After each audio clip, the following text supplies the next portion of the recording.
નમસ્તે મિત્રો, વેધર અપડેટમાં આપ સૌનું સ્વાગત છે.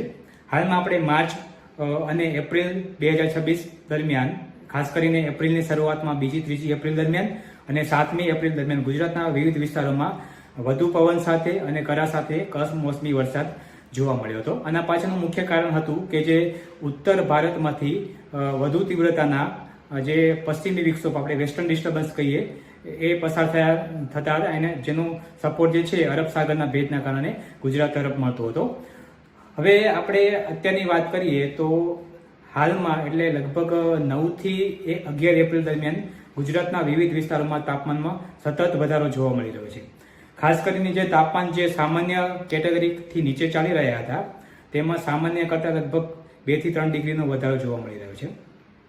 આપણે હાલમાં વાત કરીએ તો છેલ્લા 24 કલાકમાં સૌથી વધારે તાપમાન જે ગુજરાતમાં નોંધાયેલું હતું એ રાજકોટ શહેરમાં, જે 41.7 ડિગ્રી સેન્ટીગ્રેડ જેટલું નોંધાયેલું હતું.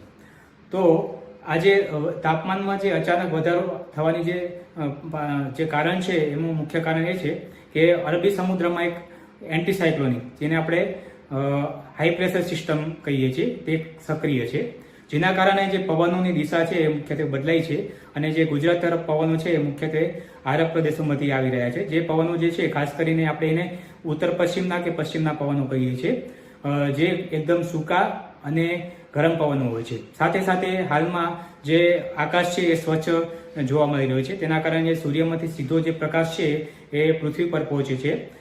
તો તેના કારણે જે વાતાવરણમાં જે ગરમીનું પ્રમાણ છે એ સતત વધી રહ્યું છે. તો હવે આગામી દિવસોમાં તાપમાનમાં વધારો થવાની સંભાવના છે તેના વિશે વાત કરીએ તો આગામી લગભગ 5 થી 6 દિવસ એટલે કે 17 એપ્રિલ સુધી તાપમાનમાં સતત ક્રમશઃ વધારો જોવા મળી શકે છે.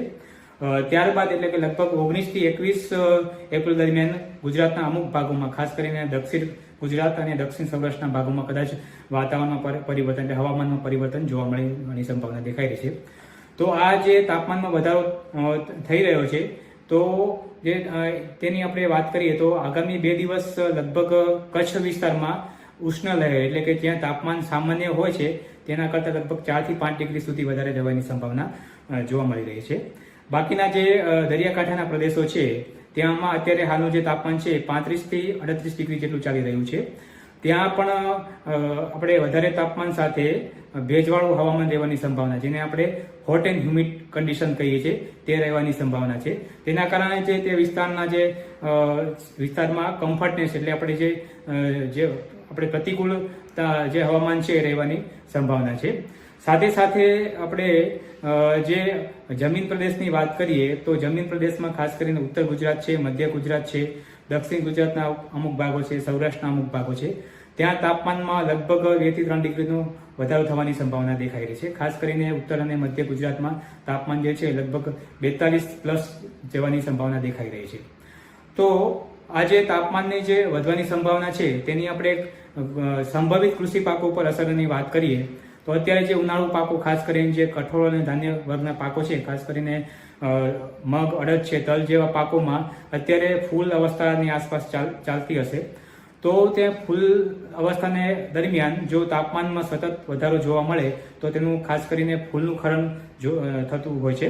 સાથે સાથે વધારે તાપમાનને કારણે, વધારે ગરમીના કારણે અમુક પ્રકારના રોગ જીવાત, ખાસ કરીને ચૂસ્યા પ્રકારના જીવાતો અને કોકડવાના રોગનું જે ઉદ્ભવ થવાનું સંભાવના દેખાઈ રહી છે.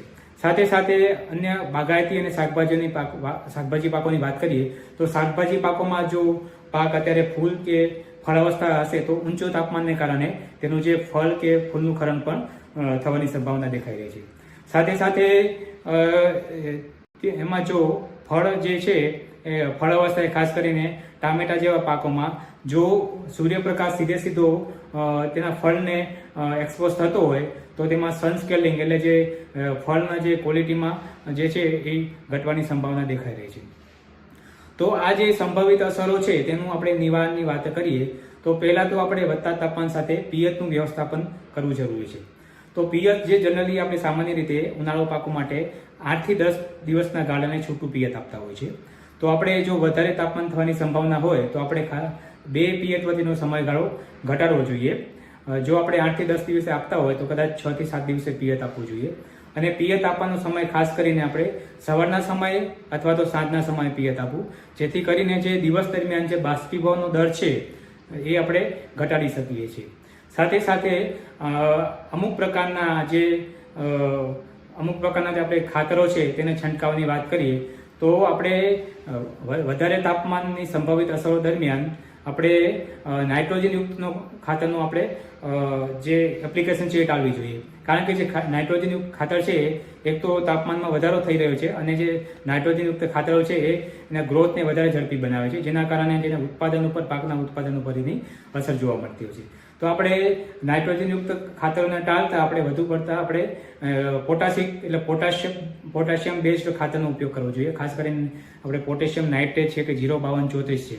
કારણ કે જે પોટાશ તત્વ એવું છે કે જે ડ્રોટ ટોલરન્ટ છે અને જે છોડના પાંદડામાં જે સ્ટોમેટા છે, બરાબર, સ્ટોમેટા છે જ્યાં બાષ્પીભવન એટલે કે આપણે ઇવોપોરેશન કે ટ્રાન્સપિરેશન જેવી પ્રક્રિયા થઈ રહી છે, જેના કારણે જે આપણે છોડનું જે તાપમાન જે છે એનું નિયંત્રણ બાષ્પીભવન દરના આધારે થતું હોય છે.